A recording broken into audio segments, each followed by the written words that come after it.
Toy Story: Woody's Code. It all started at a yard sale in a quiet suburb outside of Albuquerque. I was sifting through old electronics and dusty VHS tapes when I spotted something strange, wedged between a broken toaster and a pile of CD jewel cases, an unlabeled PlayStation 2 disc in a clear sleeve. Someone had scrawled "T.S. Woody's Code" in red Sharpie on it. Being a retro game collector, I thought I had found a prototype or maybe some kind of fan mod of Toy Story 3 the game. The seller said I could have it for free. I should have walked away. Back at home, I booted up my old PS2. The disc whirred louder than usual, and there was no studio logo or title screen, just a hard cut to a dimly lit room. Woody stood motionless in the center, arms limp at his sides. The textures were oddly low-res, even for PS2 standards, and something about his model looked off. His mouth hung slightly open. His eyes didn't blink. There were no menus, no options. I could only move Woody. The room had a sterile, almost surgical feel, lit by an eerie green overhead light.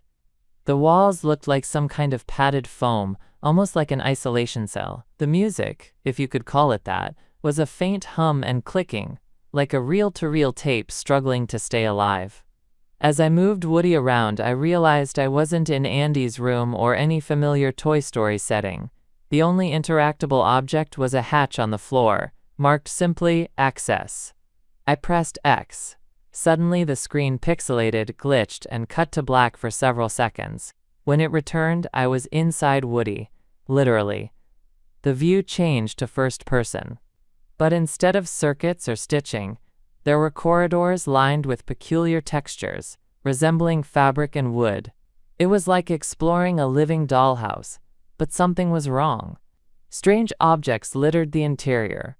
An old tea set, a glass eye on a velvet pillow, several bent army men, and what looked like a small rusted key labeled Bo.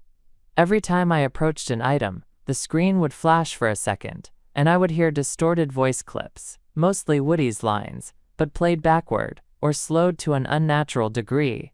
Then I found the room. It was circular, paneled with what looked like burlap and blinking red lights.